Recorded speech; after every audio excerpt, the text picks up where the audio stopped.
Hi Debbie, how you doing?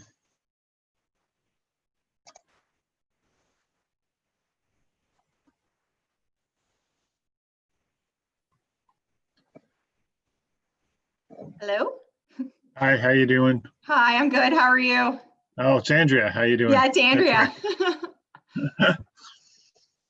We can't see each other, so Yeah, I guess Debbie's probably got to do some kind of permission here. yeah, she's got it turned off right now. Although apparently we're already live on YouTube. Oh, okay.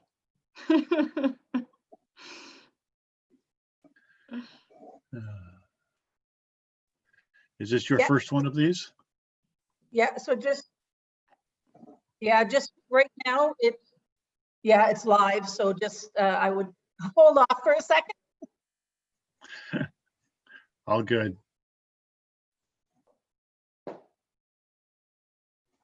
I will mute Debbie.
Not bad, how are you, buddy? I'm trying to get on here. You are on, I can hear you. Oh. You can hear me, okay, well, I guess but I'm trying to, there's no video, so, You're on right now. You're broadcasting across.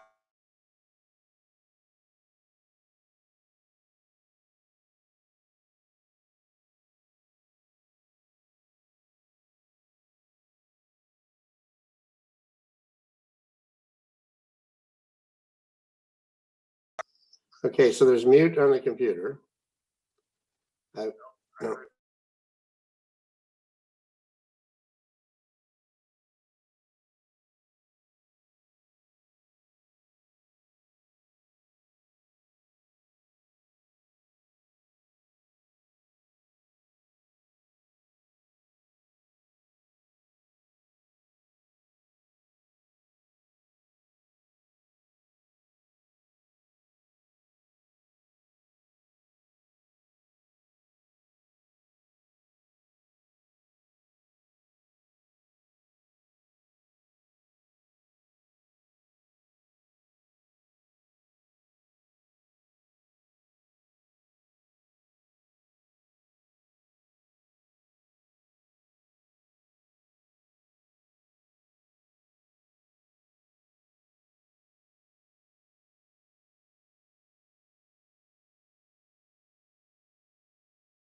Just so the committee is aware, we are broadcasting and attendees should be able to hear us, and we'll be starting the meeting in about 10 minutes. Thank you.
With 3 minutes to go, should we start turning video on?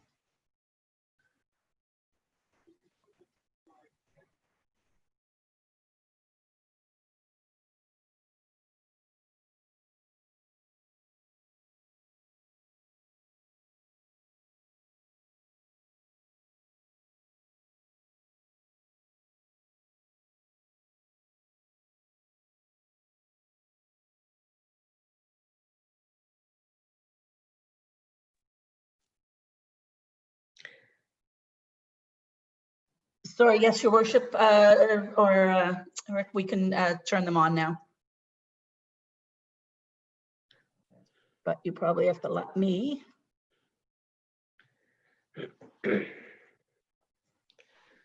Thank you.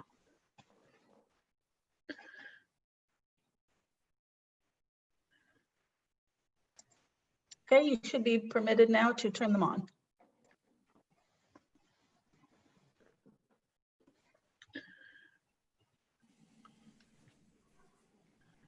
Sorry, we were having a bit of technical difficulties on the other end. All good.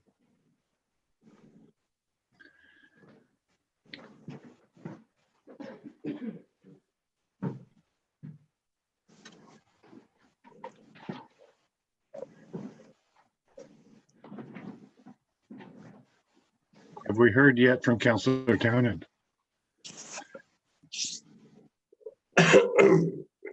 I have not heard anything.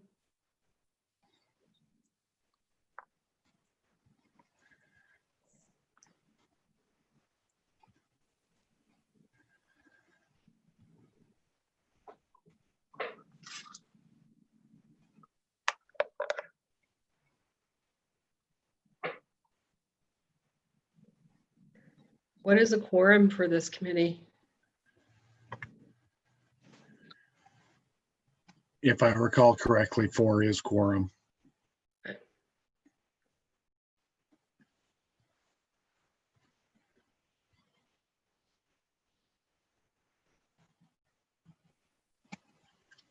Getting a phone call from Nathan. Hey, Nathan.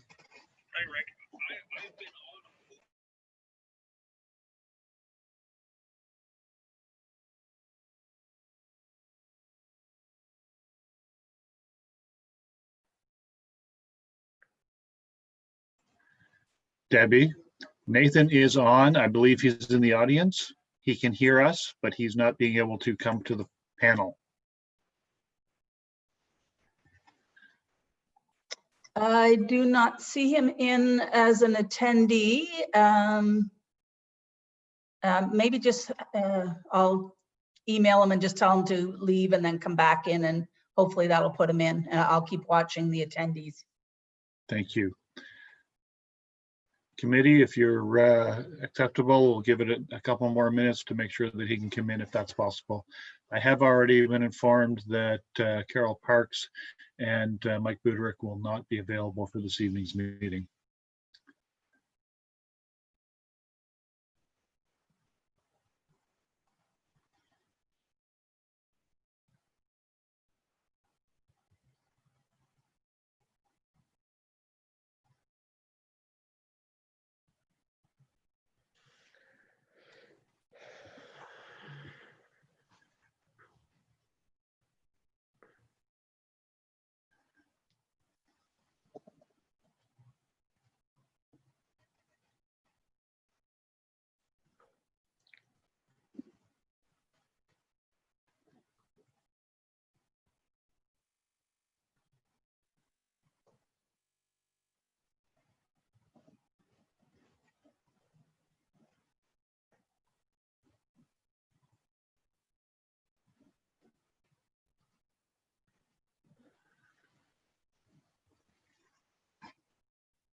Well, folks, that's been a couple of minutes. I'm sure that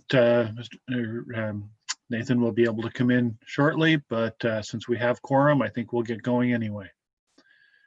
Okay. So I will call the meeting to order at 6:02 and say welcome to the first Loyalist Township Electronic Committee of Adjustment meeting using the Zoom platform.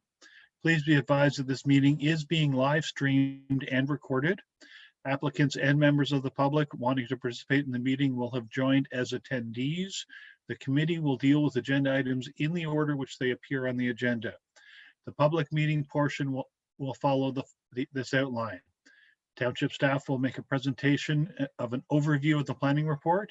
The applicant will be given an opportunity to speak to the application and make a presentation to the committee. The panel, the committee members, can ask questions.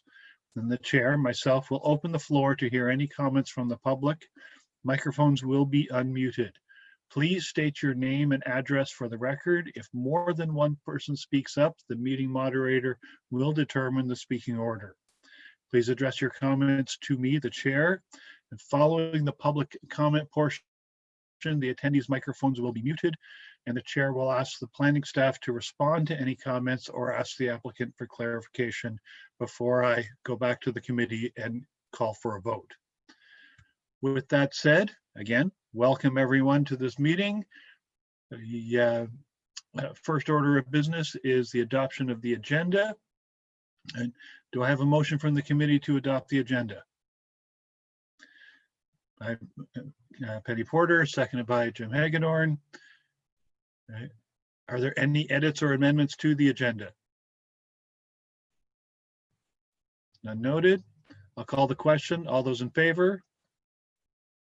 Any opposed? Motion is carried. Right. Next up is the disclosure of pecuniary interest in the general nature thereof. Is there anyone present who has a disclosure to make? Seeing none, we'll move forward.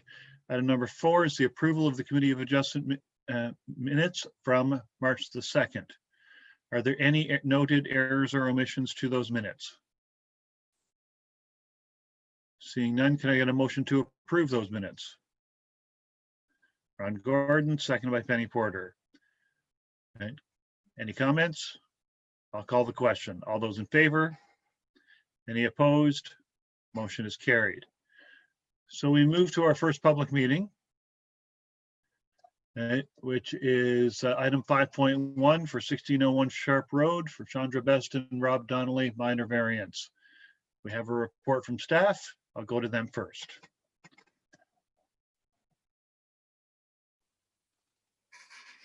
Hi, good evening, everyone. My name is Peter Bass. I'm a planning technician here with Loyalist Township. I'll be speaking to Chandra Best and Rob Donnelly's minor variance application D13007-2020. It affects the property at 1601 Sharpe Road, Violet. The applicants had originally requested permission to allow a detached garage to extend 16 meters closer to the front street lot line than the existing house, resulting in the garage being 81 meters to the front street lot line. The owners have since, in the last week, notified us that they would request a deferral on the application just to allow more time to assess their plans for the garage in that area. A full review of the application had been completed along with comments provided by relevant external agencies and planning staff. Planning staff were prepared to support the original application. However, a full analysis at this point is not required at this time, as the proposal has the potential to be changed at a later date from the original application submission. For that reason, Loyalist Township staff, planning staff are asking that the report for application D13007-2020 be received and that the application be deferred at the owner's request to allow more time to assess their plans. I understand that the agent for the application who is conducting the application may be listening. I can't actually tell from the device, but no other objections were received. And if he is here, he might want to speak, but he'd be, I don't know if he's joined as an attendee or as a member. Thank you. Thank you. Is there an attendee on behalf of this application that wishes to speak at this time?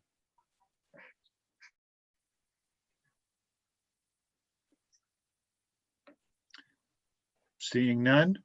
All right. All right, I'll go to the committee. Are there any questions with regard to this recommendation to defer? Oh, 1 second, Your Worship. Oh.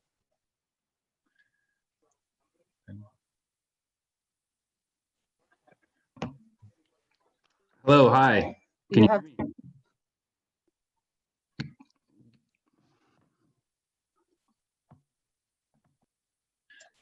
me? Mr. Lekas, if I'm pronouncing that properly? he's being added to the panelist, Your Worship. He should be showing. Hi, everyone. Can you hear me? We can. This Alex? It is. And Thanks for thank having you. me on this afternoon. Yeah, I just wanted to speak to 1601 Sharpe Road, the Donnellys. We've done a lot of legwork in regards to this minor variance, as Peter can speak to. I don't know the full details of why they're requesting a deferral, other than the fact that this pandemic has created some issues as far as financially being able to move forward. I know they would still very much appreciate the opportunity to apply for this variance in the future. They've asked that I could get as much of a deferral as possible, so I don't know what your maximum deferral is, but they would definitely appreciate a bit more time in this matter if possible. Understood. Thank you. I'll actually go to staff for clarity. Mr. Voss, do you have a statement as to what the deferral length could be? We've sent a notice out to Mr. Lekas and also the owners just to say that if they could touch base with us within 2-month periods, just to give us an idea of how their assessment and their plans are going. And we were going to take it forward from there. Is there a specific date attached to this deferral? On my end? No, Mr. Voss. Yes, I believe I sent them a date in August.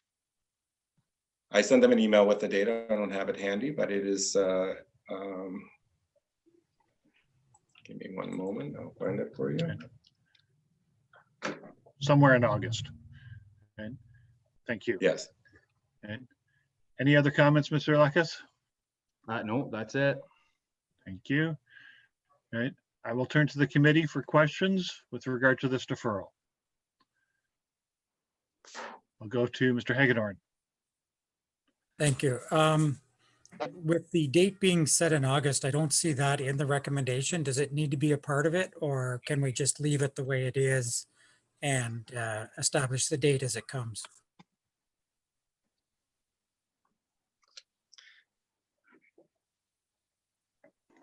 We would have to bring this committee just so everyone is under the understanding at some point, either to close the file or to allow for any changes to an application that would be submitted for another hearing. At this stage, no date is, other than August, we were going to hear what's happening and see if they needed more time and then add it to the report. So it's an open end at this stage.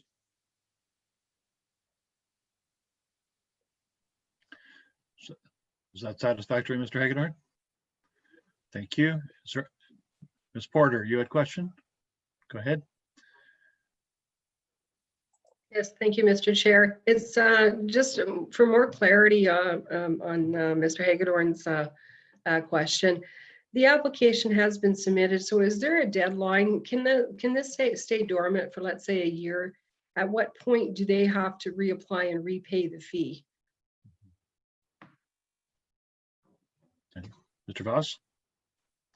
I would defer this question to our planning supervisor. Okay. And Ms. Yes, Furness? Through you, Mr. Chair. There's no set policy on when a deferral would actually expire. Typically, deferrals are done for people to reassess their plans or if there's outstanding comments. So we generally work with applicants and we'll give them the leeway they need in order to get any issues resolved. So it's kind of on a case-by-case basis. If it's going on for too long and policy framework that we review applications is starting to change, and then we may reassess and ask them for follow-ups. But if people are still working towards their approvals, then we don't have an issue with still working with the applicant and giving them the time that they need. If I may, if I don't have an answer within 6 months of what they want to do, I would say that would be ample time for them to sort of decide whether or not they're going to build it. Now, whether they can build it in that 6 months or just after that 6 months is another thing, but they should at least know whether or not they're going to. And okay, thank you, Mr. Lucas. I actually didn't realize that was you that was speaking at that point. I will ask the clerk to mute your microphone at this point. Thank you. Just for clarity, to my understanding, did I hear correctly that whether if it is deferred, in order to either close it or continue with a modified version or something, either way, it would have to come back through this committee? That's correct. So it's in the power of this committee to determine that timeline if it's inappropriate at a later date. We can schedule it for a meeting in either if we get notification within the 6 months that has been outlined, we can inform the committee at that time and bring it to committee. Thank you. Are there any other questions with regard to this recommendation to defer? Seeing none, can I get a motion, please? And Mr. Hagedorn, a seconder? And Mr. Townend. And any comments? Seconder? Anyone else? Then I'll call the question. All those in favor? Any opposed? Motion is carried for deferral. Thank you. Moving on to item 5.2, the application for 142 Lodge Street, minor variance. Right. There is a report before us, and I will ask Mr. Voss to speak to it. Thank you. This report discusses the Zoe and Louis Briggs minor variance D13-008-2020 affecting the subject property at 142 Lodge Street in Bath. The owners are requesting a minor variance from the township's zoning bylaw to allow a reduction in the 1 to 100 year floodplain, including wave uprush, top of bank setback from 15 meters to 0 meters, and also to allow an increase in the volume in the floodplain to accommodate the demolition of an existing garage that is to be replaced with a new living space addition on a slightly expanded footprint. The property is located at the south end of Lodge Street on the waterfront. It's a waterfront property. It is generally a flat property with a 1 meter high bank adjacent to the lake, and currently has an existing dwelling with an attached garage. In considering this variance application, committee is to consider the provincial policy statement 2020 and whether it meets the tests of the section 45(1) of the Planning Act. These tests are generally known as the 4 tests. But I'll just go through them quickly. We need to see if the plan meets the general intent of the official plan, meets the general intent of the zoning bylaw, whether the request is desirable use of the land, and whether it is minor in nature. And looking at the first test, we looked at the county official plans, the township official plan, as well as the provincial policy statement 2020. Generally speaking, at a high level, the county official plan speaks to having a full range of uses in these urban areas. That development shall generally be outside of any hazardous lands, such as shorelines of Lake Ontario. We also need to consider the flooding hazards, erosion hazards, and or dynamic beach hazards, and also ensure that safe access can be demonstrated. The Loyalist Township official plan designates the property as low density residential. The property also has a strip of environmental protection that follows the waterfront of the property. In looking at the township official plan, we looked at the environmental protection area policies, which basically state we need to consult with the appropriate approval agencies. In this case, that would be the Cataraqui Region Conservation Authority. There are statements in our plan that speaks to additions and reconstruction in flood and erosion prone lands that allows for it, as long as there is approval from the local conservation authority and the township, as well as that the appropriate hazards have been safely addressed and that new hazards are not created. As well, development adjacent to water bodies section was reviewed, which speaks to new construction in flood erosion prone areas where it has been demonstrated to the satisfaction of Loyalist Township conservation can be considered. The provincial policy statement was also reviewed. At a high level, they look at healthy, livable, and safe communities, avoiding development and land use patterns which may cause environmental or public health and safety concerns. As well, we had to look at natural hazards section, where development shall be directed outside of hazardous lands adjacent to shorelines of the Great Lakes, and also development shall demonstrate safe access. The conservation, in summary, the conservation authority notes that their main interest in the application was to avoid the natural hazards associated with the shoreline of Lake Ontario and the protection of its water quality. There are no natural heritage features identified on the subject property. The conservation areas guidelines, Ontario Regulation 14806, suggests that a structure that is located within a floodplain can be rebuilt and enlarged by no more than 25 square meters. So it is of the opinion of staff that the proposal will not create new hazards and aggravate existing hazards. The information provided shows that they're keeping within the 25 square meter limit and will be appropriately flood proofed. In other words, the building will be raised, that section of the building would be raised to reduce flood risk. CRCA also calculated the erosion hazard limit and they are satisfied with that. So township staff are therefore of the opinion that the proposal meets the county official plan, the township official plan, and also the provincial policy statements. That meets the conditions for test number 1 of the minor variance. Test number 2 is taking into consideration whether it meets the zoning bylaw. The property itself is zoned residential type 1. We looked at the general provisions of the bylaw and the restrictions. There are restrictions to build within a 50-meter distance from the floodplain. However, there's also another clause that speaks to existing building structures and uses that allows for alterations to non-complying buildings and structures. Generally speaking, township staff have no concerns with the application. The Conservation Authority has confirmed that the proposal meets Ontario regulations and will not create new hazards, nor aggravate any hazards. We feel that the request of the reduction in the floodplain setback and the increase in the volume in the floodplain is a reasonable request, in that the zoning bylaw allows alterations to existing non-complying structures. Therefore meeting the intended purpose of the zoning bylaw, meeting the second test.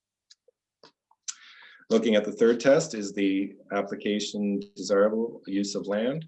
The requested variance is not considered to be excessive in nature and does not appear to impact the use of the property.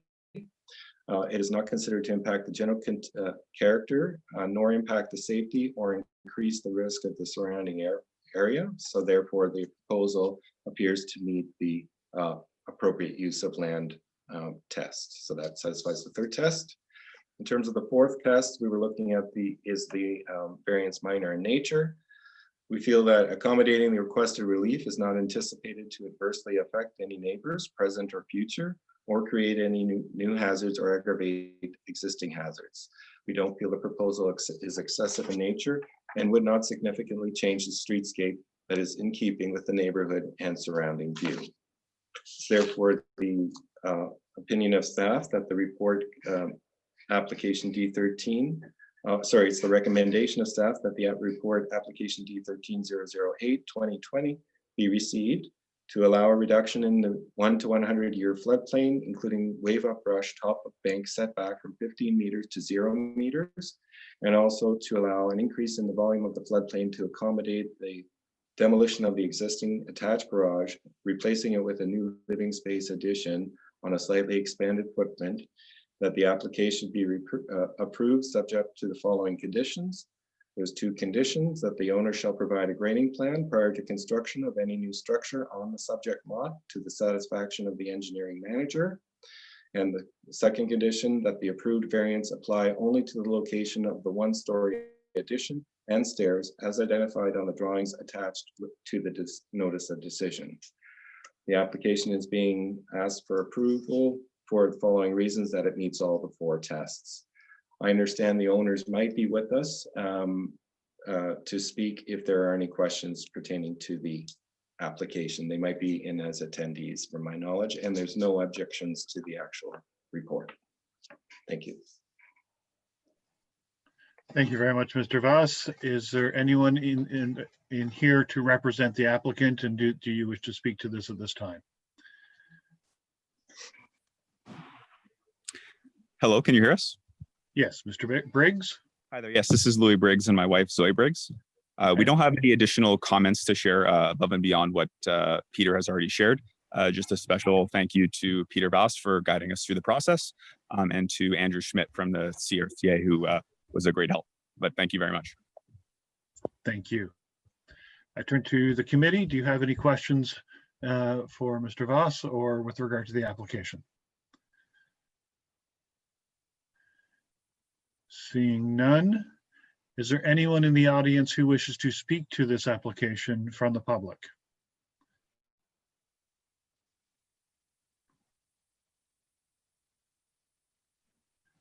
Your worship, all attendees have been unmuted if they so wish to speak. Is there anyone who wishes to address the issue of the 142 Lodge Street application?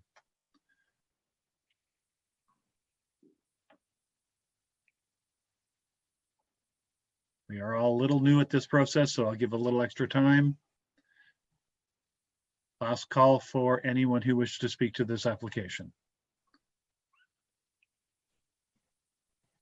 Then I hear none. Thank you.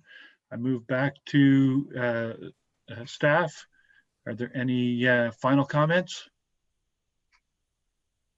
No comments at this time.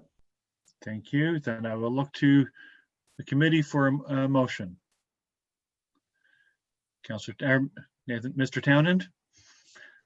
I move to receive the report and adopt the recommendation to approve the application subject to both conditions 1 and 2. So moved. Do I have a seconder? Ms. Porter. Thank you. Any comments with regard to this? Seeing none, I'll call the question. All those in favor, by show of hands? And motion is carried. Thank you. And we move to item number 5.3, 88 Jack Davey Drive. We have a request for a minor variance and a report from Mr. Voss. And we'll go first to Mr. Voss for the staff report on it. Thank you. So this report discusses Roger Colborne's minor variance T13-009-2020, affecting the property at 88 Jack Davey Drive.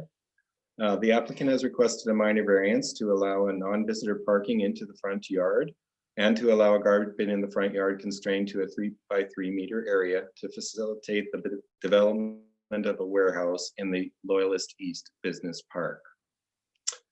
Access to this particular property is provided from Jack Davey Drive at the northeast section of the property. The building is proposed to be built at the rear of the property. and a parking lot at the front is visible, planned to be at the front, will be visible from the road.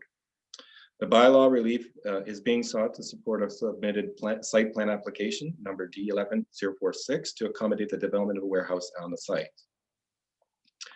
The property itself is located in the Loyalist East Business Park, and for the benefit of the audience, this is located at the northwest corner of the William Henderson Drive, and it's northwest corner of Taylor Kidd Boulevard and County Road 6, and is just north of Amherstview. The property is located east of the corner of William Henderson Drive and Jack Davey Drive. The site is presently open vacant land, generally flat, with some shrubs and small trees located at the rear of the property that are proposed to be removed to accommodate the proposed development. Once again, to consider a minor variance, we need to look at the provincial policy statement and also taking into consideration the tests of section 45(1) of the Planning Act, known as the 4 tests. We have to look as in whether the application meets the intent of the official plan, whether it meets the intent of the zoning bylaw, whether it meets the is a desirable use of the land, and whether the proposal is considered minor in nature. So looking at the 4 tests, we first looked at the official plans. So we looked at the County of Lennox and Addington official plan, which speaks to offering an appropriate mix and range of employment, having suitable sites for employments that support a wide range of economic activities that take into account the needs of existing and future businesses. There's a full range of uses and that are permitted in urban areas, and that we're supporting proposed development and industrial economic activity that is permitted in the business park according to their official plan. Looking at the township official plan, the property is designated in lands that are designated industrial.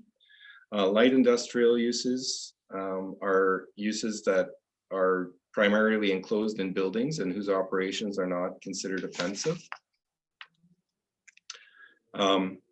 The proposed uses will comply with the light industrial use in the official plan, and therefore we feel it meets both official plans for the county and also the township official plan.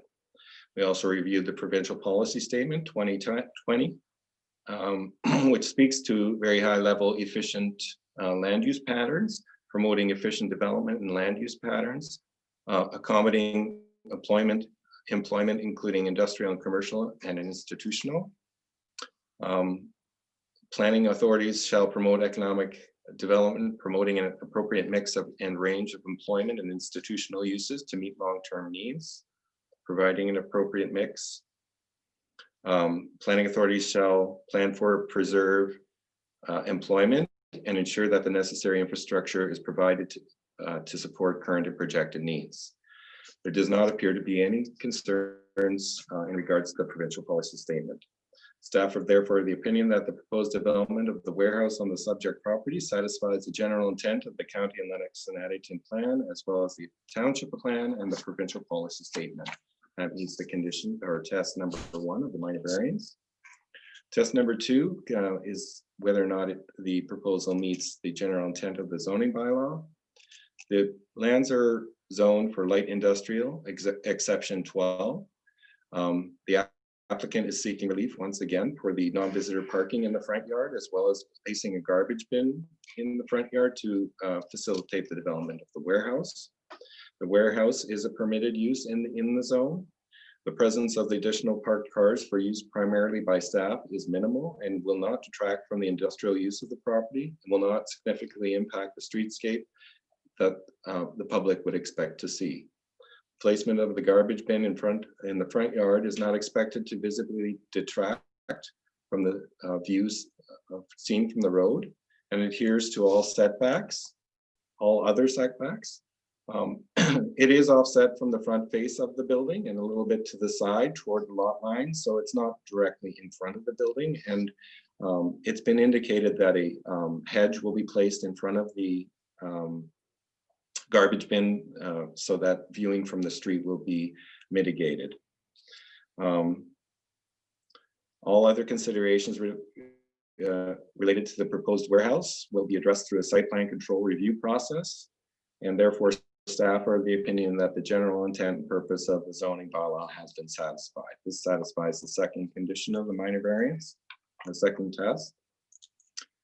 Third test is whether it's a the proposal is a good use of the land. The variance is not considered to impact the usual property for industrial purposes or the general character of the surrounding area. The reason the proposed use cannot comply with the provisions of the zoning bylaw is due to the site design to efficiently use this land for its intended purpose. For the above reasons, planning staff are of the opinion that the variance constitutes a desirable, compatible, and appropriate use of land. That meets the third test of the minor variance.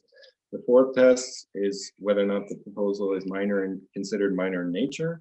The variance can be considered minor to allow the non-visitor parking in the front yard as well as the garbage bin, as it does not impact the industrial use of the property, and it does not detract from the safe use in the parking area and is not anticipated to impact adjacent properties. It's therefore the recommendation of staff that application D 13-009-2020 affecting the property at 88 Jack Davey Drive to allow the non-visitor parking in the front yard and to allow the garbage bin in the front yard constrained to a 3x3 meter area to facilitate the redevelopment of a warehouse be approved as it meets the four tests as described. I understand that the owner applicant is, the applicant is going to be joining us and wishes to have a few words in regards to his application, and just to state that there's no other objections made in regards to the application. Thank you. Thank you very much. At this time, I will turn to the applicant, Mr. Colborne, if you are available. Here I am. Mr. Chair, welcome. Or I guess, thank you for having me. This is all new to me too. Mr. Chair and the rest of the committee, I really have only one question. What the heck are we doing here? The requirement for a variance for these items is redundant considering that the complete process is concurrent with site plan application. Keeping in mind that the planning department has way too much power, in my opinion, to force applicants to add bike racks, multiple trees to the site, as well as anything else they see fit. In the past, when I've asked how come they can, I was told that the Municipal Act allows municipalities to ask for what they want. Besides the fact that the idea that parking should only be allowed for visitors in a front yard in an M1 zoning is kind of ridiculous and should be removed from the zoning requirement. Any of the issues before you in this application is well covered by the site plan process and therefore a complete waste of staff time and my money. I've had to have a minor variance on every project I've been involved with in Loyalist Township. That is a lot of wasted time and money. The township should be trying to reduce red tape and make development easier and cheaper. Getting rid of the minor variance requirement during site plan application would be a good start. Thank you. Thank you for your input, Mr. Colborne. Comments are not directly related to the application at hand, but are still appreciated and understood. Thank you. And I turn to the committee. Do you have any questions at this time?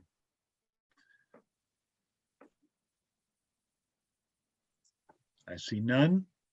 And then I go to the public.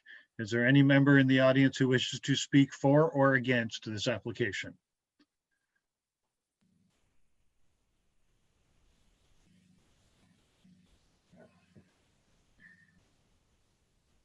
I'll call the second time. Is there any member who wishes to speak for or against the application?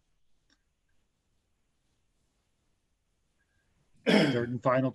Oh, go ahead.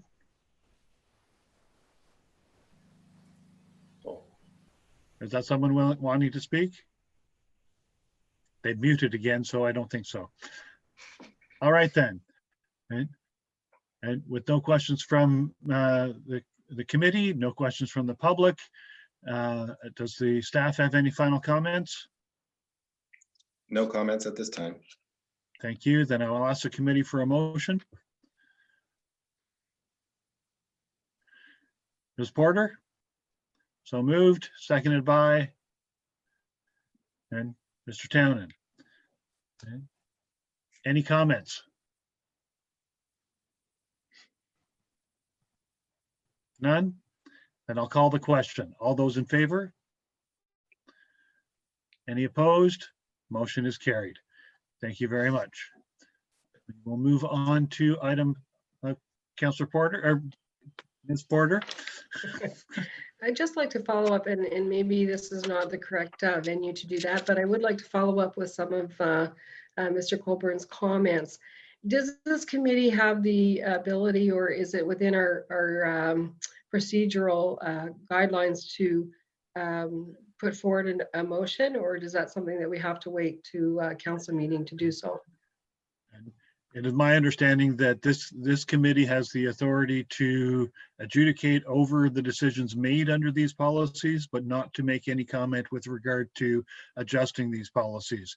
And I will turn to senior staff to confirm that.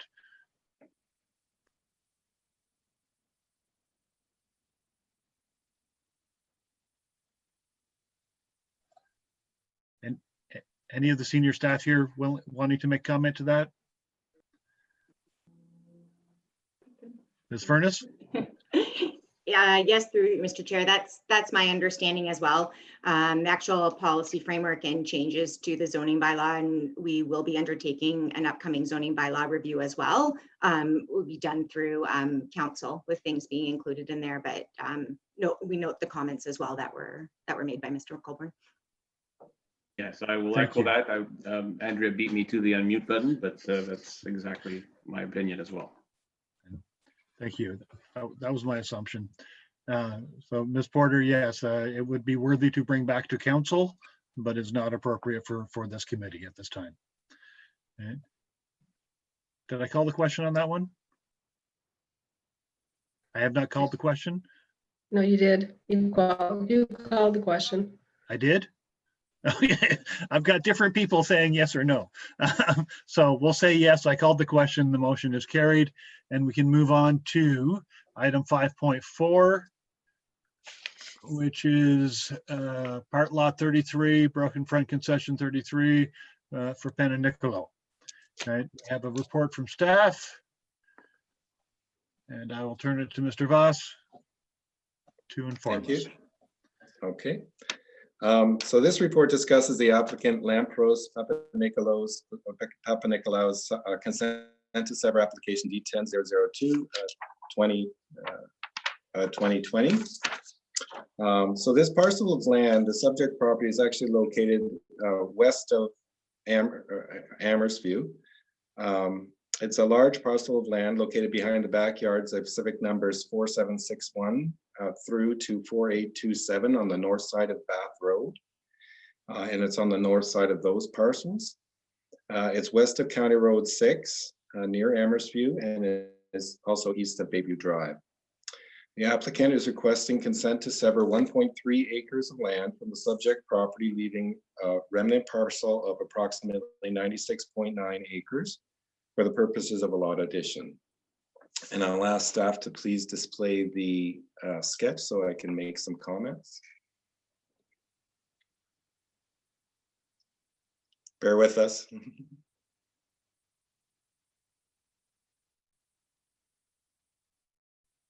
So this was the sketch that was provided from the applicant. It basically displays Bath Road going down the center of the sheet, with the benefiting land already an existing parcel, and they wish to add the parcel that is all X'd out that measures 200 feet by 290 feet. North of those lands, so that part is the X part is actually part of the subject property, and then the large parcels to the north of that. In other words, the blank area on the north upper part of this portion. Just to note that just immediately east, in other words, to the right of that X area is the actual entrance. It's the only entrance for this larger parcel that extends into this part property.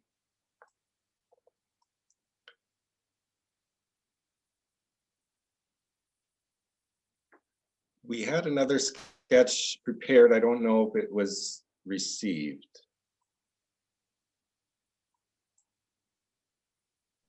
I don't have the other sketch if it was emailed to me.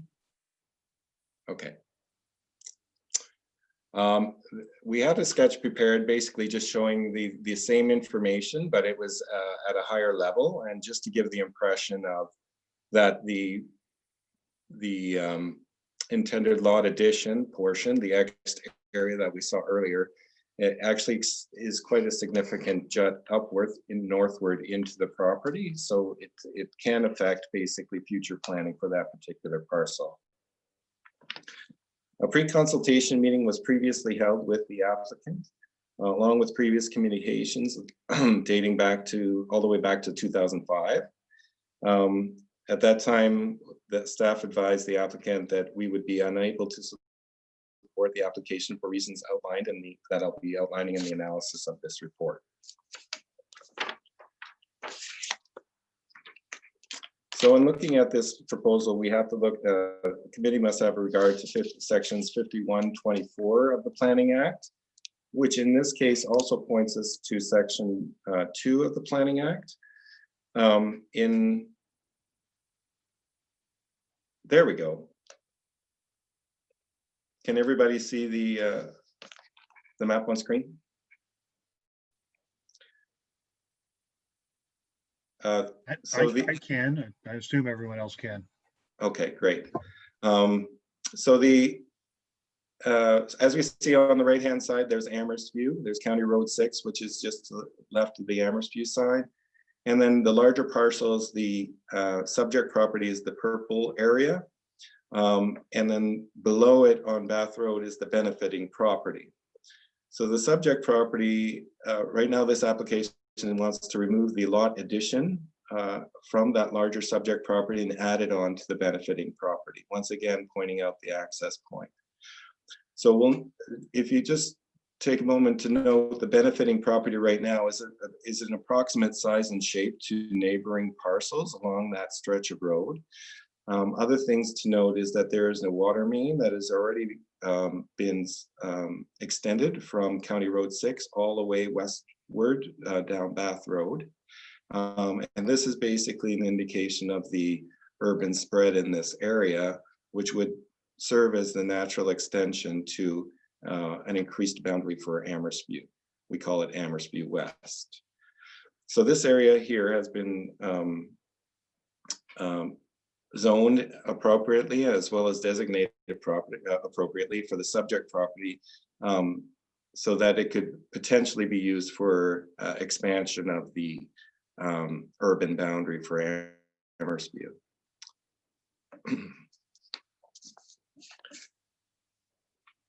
So speaking to the report again, we're looking at the Planning Act considerations for sections 5124 and section 2 Planning Act. These two sections speak to the effective development of proposed subdivision. We need to consider the effective development of proposed subdivision on matters of provincial interest, whether the proposed subdivision is premature or in public interest, whether the plan conforms with the official plan, the suitability of the land, whether there's transportation routes in the vicinity, the dimensions and shapes of the proposed lots. Section 2 speaks to the efficient use of transportation, sewage, and water services, as well as waste management services, the orderly development of safe and healthy communities, and the appropriate location of growth and development. These are all things that we need to consider. Planning staff are of the opinion that there's several of these are in conflict with these considerations for this proposal. A secondary plan for Amherst View West is going to be prepared in order to provide the policy framework as to how to develop this corridor in the future, while considering road access and how lands will be serviced. There's currently an RFP that is being that we're trying to prepare in order to obtain a consultant, and we're hoping to do that within this year to conduct the secondary plan. This severed lot addition, as stated earlier, parcel extends further north into the development area and could have the potential of reducing the efficient servicing and access to the subject property. The shape and position of the lot addition protrudes into the subject property that can complicate future lot designs, and the resulting shape will not be in conformity with the neighboring lots along Bath Road, as you can see in our sketch. The benefiting property is also located in a strategic location along Highway 33, and the access to the properties behind the subject property is strategic as well. This is for a potential future location for a road access to Highway 33. Staff therefore are of the opinion that the proposal is in conflict with the intended purpose of the township's official plan fringe area policies, and it is intended to. These policies are intended to prevent development until such time as the secondary plan is completed, particularly with respect to the development being premature and not conforming to the official plan. In looking at the provincial policy statement, we need to avoid development that would prevent efficient expansion of settlement areas, achieve cost-effective development patterns, and ensure the necessary infrastructure and public facilities meet current and projected needs. Also look at the efficient use of land and resources. We need to consider that new development taking place in designated growth areas should occur adjacent to existing built-up areas, for which, just as a side note, these areas have been appropriately, the subject property has been appropriately zoned as well as designated in the official plan to allow for that future development growth. As well, we need to consider the infrastructure and public service facilities shall be provided in an efficient manner, as well as optimizing the long-term availability and use of land, resources, infrastructure, and public service facilities. We feel that as a secondary plan for Amherstby West has not yet been prepared, considerations such as the road access, servicing, and stormwater management have not yet been determined. The property is in a strategic location, and advancing this application, we feel would be premature until a secondary plan is completed, as the lot addition could limit future options in terms of road access, servicing, and stormwater management. Staff are the opinion, therefore, that is not consistent with the provincial policy statement. In looking at the county plan, we did have some conversations with the county, and they pointed out a few interesting parts of the provincial policy statement. And we also reviewed their plan for other items, and once again, don't feel the proposal, we feel that it conflicts with the county official plan.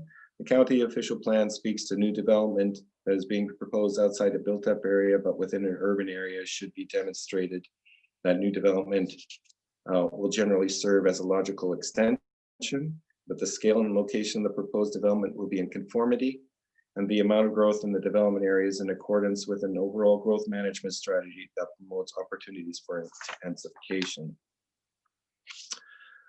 We also need to ensure that the infrastructure and public services are available and efficiently used, as well as that the planning of infrastructure shall be coordinated and integrated with land use planning so that they are financially viable and meet current and projected needs.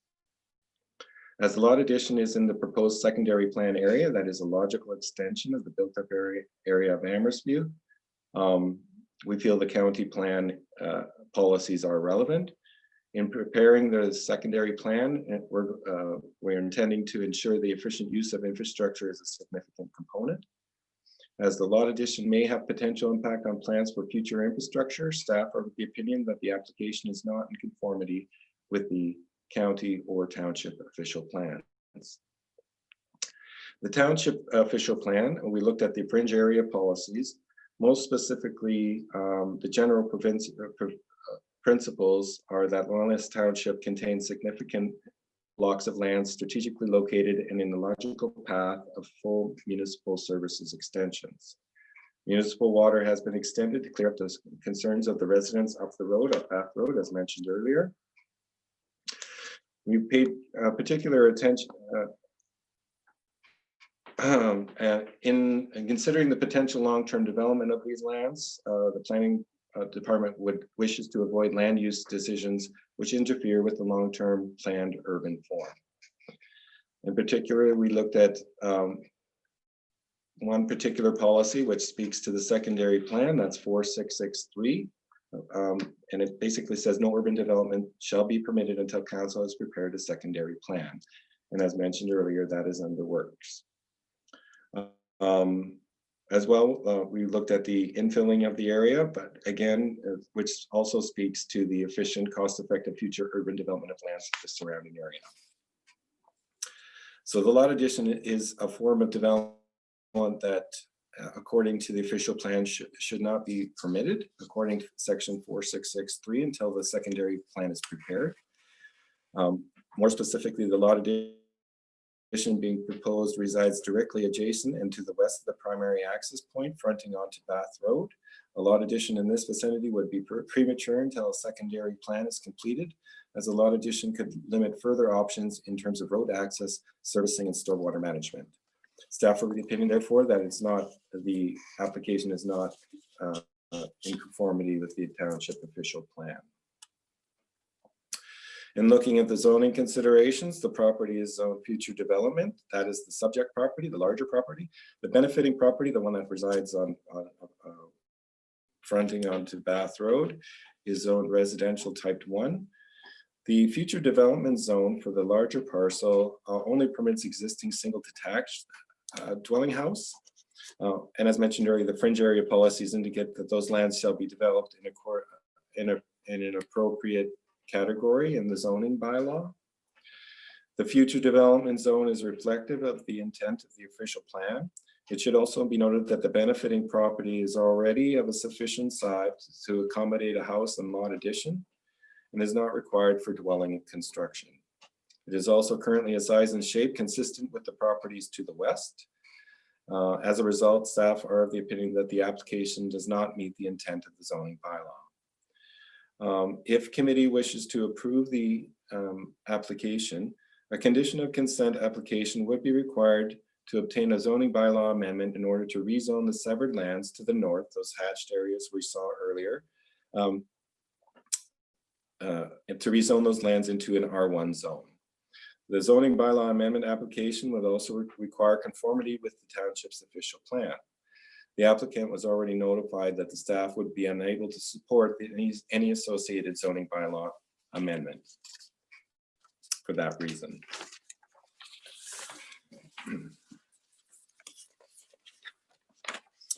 It's therefore the recommendation that application D10-002-2020 be received and be denied for the following reasons. The proposed severed lot addition parcel would result in the extension of the benefiting property further north into the development area and may reduce the efficient servicing and future road access of the subject property.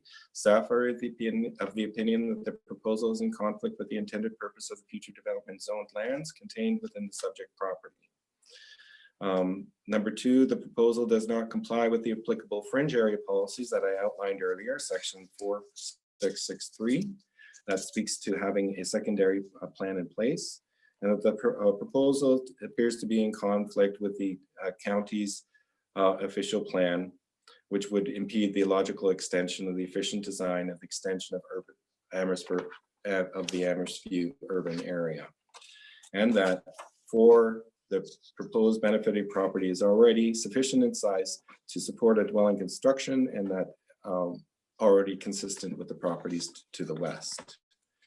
If committee chooses to approve the application, we have provided the typical conditions, speaking to the legal paperwork that would be required for the severance, as well as adding a development agreement for a grading plan, and that a zoning bylaw amendment be applied for and approved to rezone the severed lands into residential type 1 R1 zone. I just want to mention that the application itself, I'm not sure if I covered this, that the application that was provided to the township, there were two small corrections that should be made to that application. There's sections 21 and 33 look to where access to the severed land is provided by a road. It was indicated that it was a municipal road when it's actually a provincial highway. So it's just a small correction there. The owner, just so everyone's aware, the subject property is owned by a numbered company. The authorized agent will be joining us this evening. His name is Andrew Papanicolaou.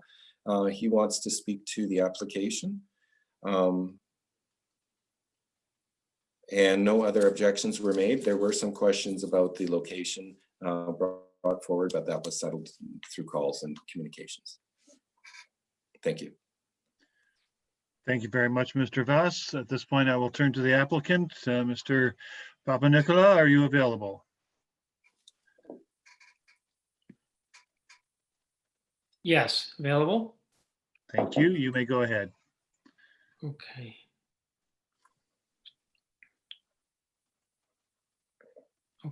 Okay, thank you very much, Mr. Chair. Before I make a brief statement, I would like to thank the planning department, specifically Peter Voss, for guiding me through the application process. In addition to Andrea Furness for the countless emails and phone conversations regarding the severance process, and to you, the committee, for taking the time to look over this application, allowing this brief statement. As Peter had mentioned, I am actually the agent for the numbered company for the subject land, which is Bob Hodgson, and also the agent for Lampros and Dora Papanicolaou, the benefiting land, which most of you would know as the owners of Papa's Pizza in Amherst, small business owners for the past 40 years, 42 to be exact. I'm sure the details of the application that is before the committee is well known, so I won't get into the technical aspects. However, I would like to elaborate on a few key points within the report to give some context or narrative that may be of value to the committee. I've just prepared some bullet points here for myself to speak on, reading through the staff report that was uploaded to the website. But that was the first time that I had a chance to see that actual sketch that that Peter had provided here tonight. I never had that sketch, and it wasn't provided in the staff report. It was just my sketch where I just basically handwritten it in there. I just wanted to make note, just because I'm just looking at that looked at that quickly, was that sketch that that Peter had up there is not to scale. It looks like that benefiting parcel, the 290 feet, looks like it juts out quite a ways northward, but in scale that is not correct. If you actually looked at, and again, it's difficult to show because obviously the image is not up, but 4791 Bath Road is 435 feet from the from Bath Road, and that, in that scale, the one Peter showed, shows that would be 400. Yes, thank you very much. If you look at lot 4791, that's over almost 435 to 450 feet. And if you look at the scale of the 290 feet, it's not correct. The land would almost be actually smaller than the other land, 4723 Bath Road, and would be the same size and shape of that. Actually, it's actually smaller than that. So I just wanted to make note of that, actually looking at that image and just making sure that it doesn't actually protrude that far into the subject land. So thank you very much for putting that up. I appreciate that. Seeing as that image is up as well, I see the access point there, and I know that Peter had mentioned on many occasions throughout the report that the could impede future road access. And again, my parents are looking to purchase property northward, not eastward. And so that road access would still be available if that would become future road access. If you look on the opposite side of that, east 4723, that again could potentially, if you wanted to say, that would impede road access as well, but that is the same size and shape as what we are proposing. So thank you very much for putting that image up. So now I'll just take a look at my bullet points here real quickly. And I want to thank Peter again for noting in the background section of the report that we did have a pre-consultation meeting some years ago, and those some years ago was 2005. And at that time, it was myself again acting as an agent on behalf of my parents. And at that time, it was Murray Beckel, I believe Peter was there as well, and David Casemore, and we had multiple conversations and multiple meetings, emails. And at that time, staff could not support the minor lot adjustment at that time. I took that information back to my parents and explained the situation to them. And as reasonable individuals, at that time, they felt that it was prudent to allow the township some time to figure out what's going to happen with the subject land. And so at the time, my parents had every right and every intention to move forward with a COA, maybe committee, and put the severance forth. But they felt, no, let the township kind of come up with some sort of strategic plan for that land. And if it falls within the designated usage, then maybe at that point we could put something forth. That was 15 years ago. And so I just want to, again, make note that my parents were respectful 15 years ago to allow the time. We're revisiting the time now because the current landowner, the subject landowner, and I have come to an agreement. And so the time is sensitive now in order to kind of make this happen. And so we felt like 15 years ago, my parents were respectful with the planning decision and the recommendation, and now we would like to move forward. We're not looking to create a new lot, and so I'm sure that everybody in the committee knows that. We are asking for a lot line adjustment. And so not creating a new lot, we're not asking for a lot that's going to be an island within the subject land. Again, Peter, thank you very much for putting up that image. If you look at the image in totality, or the 96-acre parcel of land in totality, you can see that it's a triangle shape, that the east, south, and west borders are all irregular. So every side of that particular piece of parcel of land has irregularities that any future development would have to navigate. And so, the irregularities basically are, as you can see, littered throughout that subject land. So I just want to make note of that. And again, thank you very much for that image as well. Peter did touch point on the rezoning, and I can understand that. The benefiting property is currently zoned R1. The subject land is zone development or fringe. And so we understand completely that a rezone would be necessary if we were to move forward. However, I do want to make a note that the benefiting property is zoned R1. The future by staff is saying that this is development land. It's going to be zoned R1. And so we already comply with or conform with future zoning already. Okay. Although I see the staff report is talking about a secondary plan, and that will take some time.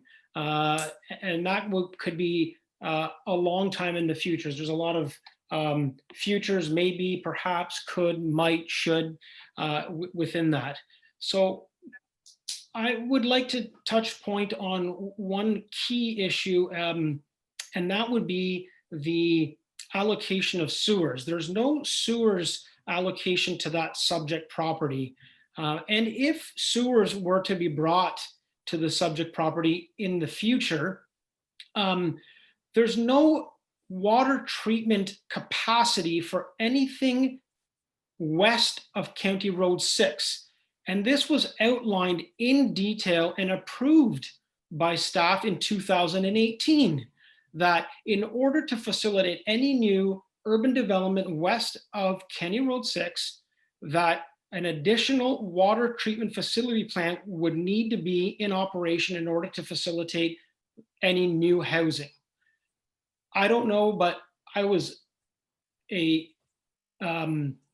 resident in Amherst at the time when the new water plant went up on Bath Road. And I think that was 20, 25 years ago. And that was 30, 50, $40 million at that time. So we're looking at long-term timing here in order for the subject lands to be even looked at. Again, I'm looking and I'm acting, sorry, as an agent on behalf of the numbered company on that particular land. And that individual is Bob, and I have his consent to act as a behalf as an agent for him. And I would like to make note that this wasn't something that was just conjured up overnight. Bob and I and my parents have been talking to Bob, the subject landowner, for quite some time, and looked at all possibilities for that particular land, because I know that in the future, if that land does become residential, that he didn't want anything to impact any future development. After consulting multiple consultations with a concept planning firm to look at the 96 acres, they have advised that 290 feet in a 96-acre area would not limit any future development, and that such a minor consideration would be inconsequential to the scope of a project this large. The current landowner has done his due diligence, and in order to feel assured that the minor consideration would not impact his best interests. Again, these lands are owned privately, so the subject land is not Crown land, it is a private owner. My parents' land is private. He's done his due diligence to make sure that there would be no issues down the road with this lot line addition. At this point, I want to say thank you again to the planning department and Peter and Andrea again for all their help putting this together in terms of helping me out with the application and understanding what a rezone means and an OP and subject land and benefiting land. I'm new to this, and so I appreciate the guidance throughout the course of this. And thank you very much for your time tonight. Thank you, Mr. Papanicolaou. At this point, I will turn to the committee. Does the committee have any questions for staff or the applicant? Ms. Porter. I do have questions for staff. Go ahead. Can you still hear me? I've lost connection. We can hear you. Okay. A little bit weird talking into a blank screen, but anyway, my question in regards to, you had mentioned in the report that it would, that adding this piece to the benefiting parcel would impede access to the land. Am I understanding that there's still that road frontage, that little piece, and is that going to be impacted at all by this addition? The actual piece that, the actual piece that extends across the frontage for the subject parcel, it shouldn't be affected at all. The frontage should not be affected at all. It's more the concern that the lot addition extends further into the north. And I just wanted to clarify a statement that Mr. Papanicolaou said. I actually used GIS to measure off those measurements, so that should be fairly accurate in terms of the scale and representation of the size of the property. And I've done it twice, and I even did it as I was sitting here. So I just wanted to make sure that that was being shown correctly. So it's more the fact that it's extending into the property and not in conformity with the other properties that are next to it. By extending into that property, you're just making that area more funneled in shape, and also which may complicate all the servicing that might have to go around it in the future. So I think there's just more cost implications for a future developer. Thank you. Thank you, Go ahead, and, Councillor Porter. Yeah, follow up to that. So do we know for sure that the owner of the subject property, has he made a statement that he is in fact going to move forward and develop his land or her land?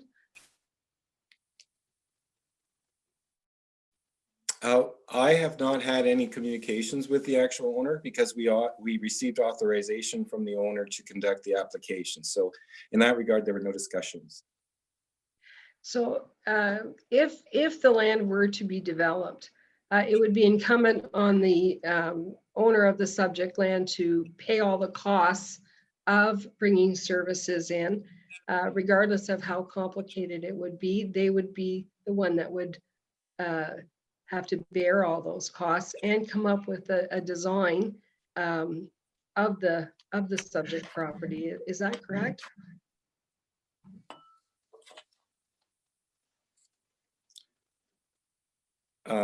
I can't, I'm not as familiar with the development process to speak to that, other than to say that we have to have regards, you know, for the general efficiencies all around the board, not only for the developer, but maybe I could turn to my planning cohorts to answer some of that question. Yes, through you, Mr. Chair. Yeah, I agree with Peter's comment about all efficiencies. We would still, I think the main point is that the secondary plan hasn't been created yet. So we don't know the extent of the impact, whether there could be an impact. And so we want to make the most efficient decisions in terms of future land use planning that wouldn't potentially impede anything in terms of stormwater. We wouldn't want to get into an issue where there might be additional design considerations that would have to be made to accommodate something around this.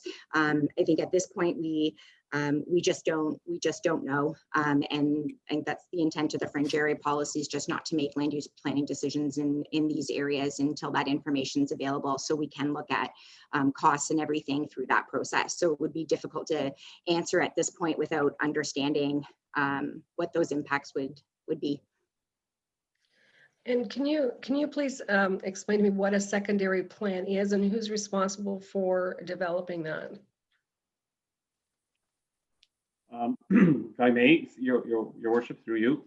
So earlier this year, we put into the budget, and we have in our work plan designed to roll out an RFP, a request for proposals, for consultants to basically take us through the secondary plan process.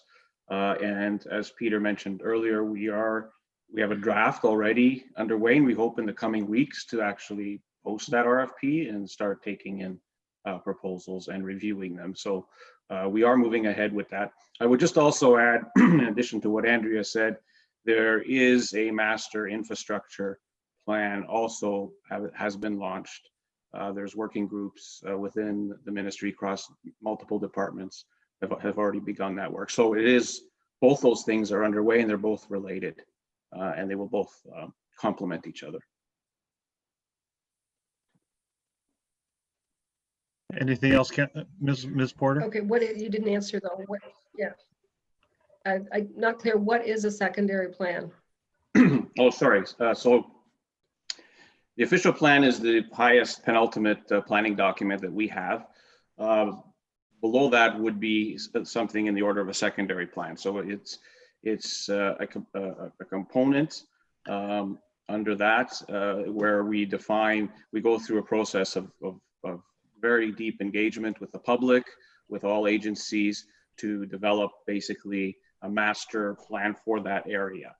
And that includes different zones, different types of zoning, all the works that are required to bring in there, and to look at things like capacity for sewer and water and all that. That's all baked into that secondary plan. And Anything one else? final question. Go ahead. If I may. One final question, if I may. Sorry, there's a lag. So if the owner of the subject property, let's say we do this secondary plan, and the owner of the subject property does not have any interest in moving forward with development, is there a process where the municipality can say he has to? Yes, these scenarios do happen from time to time, from my experience, where there are landowners that, for one reason or another, are holding out from taking part. But I would say, for the most part, it's in the landowner's interest within that secondary plan to cooperate, because ultimately the land values and everything will rise together. And they get more of a say in terms of what the future plans are if they are engaged and involved. Anything else, Ms. Porter? If I may, for clarity, thank you. There were two portions of Ms. Porter's questions that I didn't fully understand the answer to. The first one was if and when that property, the subject property, starts to be developed, the design and the cost of implementation for the structures is borne by the property owner, correct? The developer. Okay, I wanted to clarify that. The second one was Ms. Porter asked about the participation in the decision to proceed with a development plan, as opposed to the owner participating in the work of the secondary plan. Okay. Yes, it is to the benefit of the owner to participate in the secondary plan, but it's still up to the owner as to whether or not to proceed to actual development at his or her own decision, correct? That would be correct. Thank you. Are there any other questions from the committee?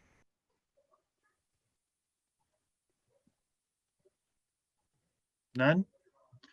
Okay, then I go to public comments. Is there anyone in the audience who wishes to speak to this application?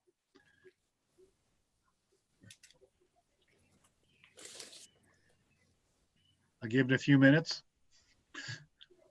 Sometimes it takes a while to get connected. And anyone? And then I'm not seeing any public comment at this time. All right, I've returned to staff for any final comment. No comment at this time. Thank you. All right, then I look for a motion from council, from the committee. Maybe I have one small comment, is that we do sympathize with the owners. We know they've worked diligently to work with us and gather information that planning staff just can't get there with this need for a secondary plan that's clearly outlined in the official plan. So future considerations might change, but unfortunately now we definitely sympathize with the owners. Thank you. And I look to the committee for a motion.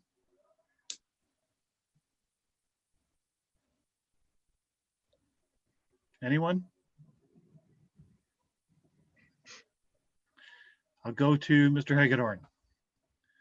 You to unmute. Thank you. Mr. Mayor, my hand for some time. Oh, my apologies, Ms. Porter. I couldn't see you.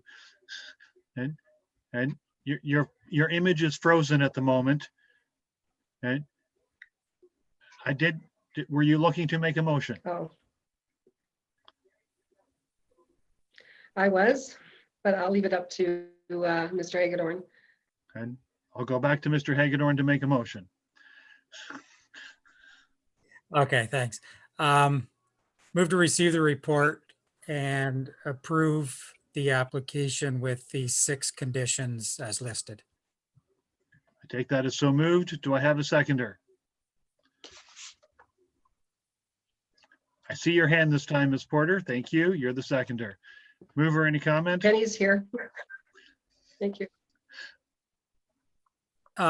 Just briefly, I appreciate the work that staff has put into this, and it took a lot of reading and a lot of background to come to the decision I did. But I'm glad it did come to the committee. That way we can make a decision, and it's with the committee and not left for staff to defend.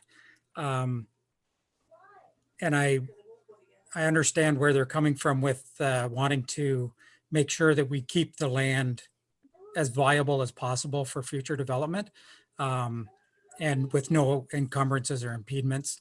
But just seeing this the way it is, I believe it still can be developed. This is just my opinion. I can still see it where it could be developed, and really there may be some additional costs, which again would be borne by the developer, and also some additional planning, and maybe some losses of potential income. But there again, that would be borne by the developer or the landowner. And so at this point in time, that's why I made the motion the way I did.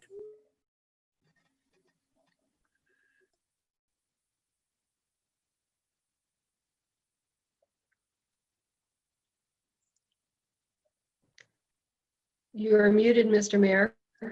I'm sorry, At this Mr. time, I was Chair. muted. Okay, then I'll go to you, Ms. Porter. You're the seconder. Do you have comment? Yes, I do concur with what Mr. Hagedorn has said.